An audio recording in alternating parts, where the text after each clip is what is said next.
श्रीमद् भागवत साप्ताहिक कथा के विशिष्ट प्रकरण में शकटासुर का दार्शनिक चिंतन एवं उसका पूर्व जन्म। श्रीमद् भागवत दशम स्कंद के 7वें अध्याय में शकटासुर का चरित्र आता है।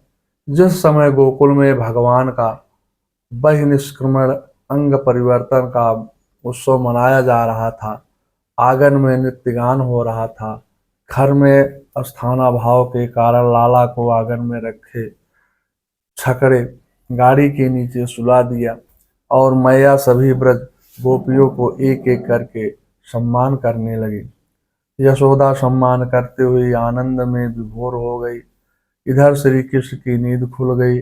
बोले, कहाँ है मेरी माता जो उत्सव में मना उत्सव तो में मेरा मना रही है, जबकि मुझे गाड़ी के नीचे सुला दिया।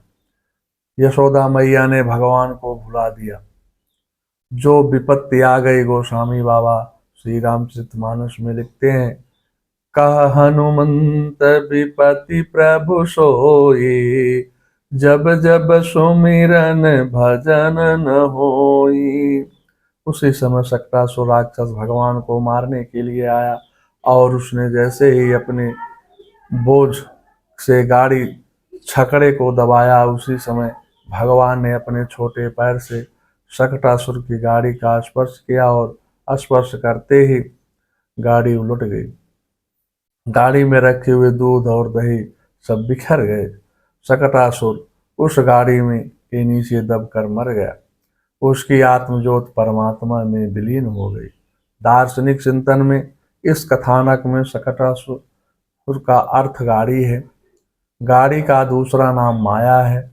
जीव ने अपने जीवन में माया को प्रधान बना रखा है।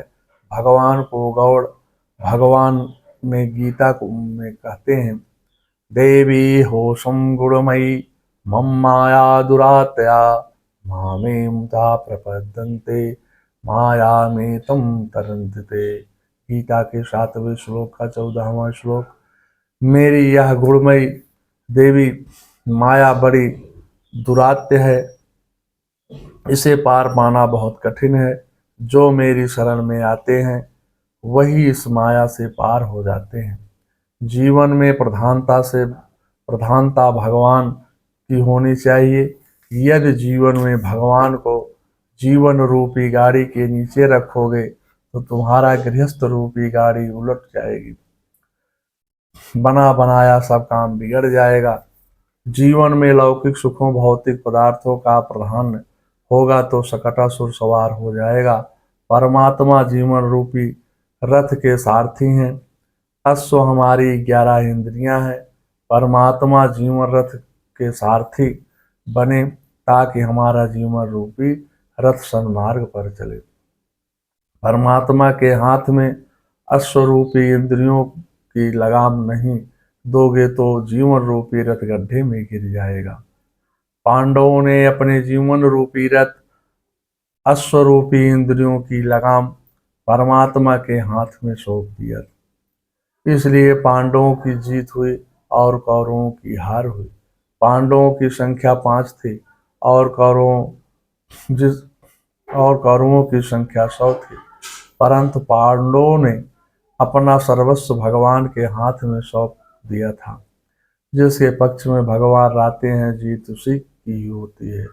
यह तो धर्मस्थो हो गया। महाभारत स्वरूपा शक्ति के बिना भक्ति फलवती नहीं होती है। भगवान के सभी अंगों में दृष्टि रखना ही भक्ति है। सगुण रूप ध्यान करने वाले भगवान को प्रिय है।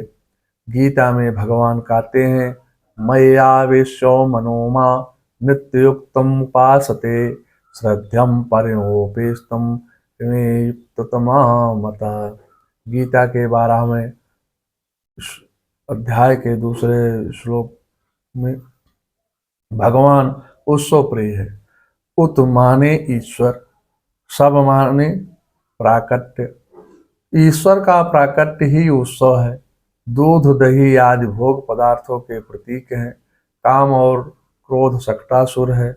जीवन के अंतिम क्षण में काम काम और क्रोध पीछा नहीं छोड़ते। मन को समझाओगे अब तो बहुत भोग भोग लिए, भोग के भोगने से शांति नहीं मिली, अपितु फिर भी भोगों का त्याग शांति से मिलेगी। भोगानाम मुक्तम वय भयमेवा भुक्ता। जीव सोचता है कि संसार के भोग भोग रहा हूँ, लेकिन उल्टा हो रहा है, भोग ही जीव की भोग रहा है। जीव का जीवन एक दिन समाप्त हो जाएगा, लेकिन भोग फिर भी संसार में बने रहेंगे। श्रुति कहती है, भोगासक्त पुरुष अपने मन में जिस जिस लोक की भावना करता है और जिन जिन भोगों की चाहता है और उसी उसी लोक में उन्हीं उन्हीं भोगों को प्राप्त कर लेता है।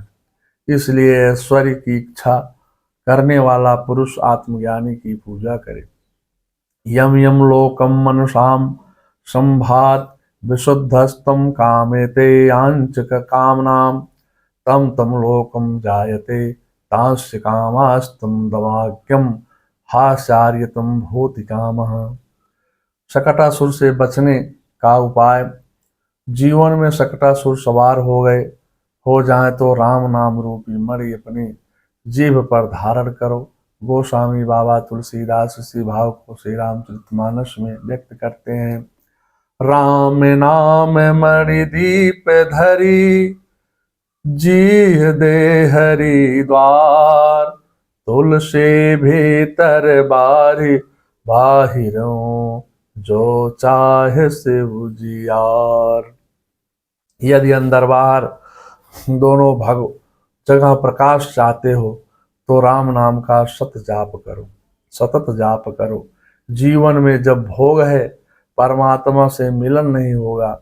और भगवान ने शकटासुर राक्षस का वध करके उसका उद्धार किया, भोगों की आसक्ति का विनाश किया। यही इस कथानक का सारांश है।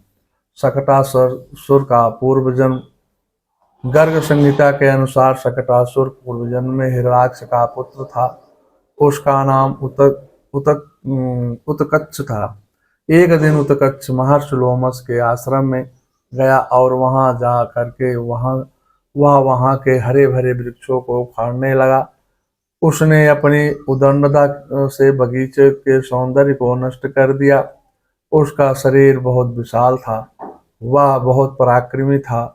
उसकी उदंडता देखकर महर्षि लोमस ने को बहुत क्रोध आया और उन्होंने श्राप दे दिया कि विशालकाय शरीर नष्ट हो जाए। श्राप सुनकर उत्कच मुनि के चरणों में गिर गया और अपनी गलती क्षमा मांगने लगा। तब दयालु मुनि ने कहा, तेरा वायु प्रधान शरीर होगा और वैवस्त मनवंतर में भगवान के चरण कमलों के स्पर्श से तेरी मुक्ति होगी और तेरी सदगति हो जाएगी। वास्तदेहं मैं भुवात व्यतीतं चक्षुषान्तरे वैवस्वान्तरे भुक्तिभरति यदा सच्चापदा हरे। गर्ग संहिता 14/23 से। मंगलम भगवान विष्णु मंगलम गरुड़ाध्वजा मंगलम पुंडरीकाक्षाय मंगलाय तनो हरि।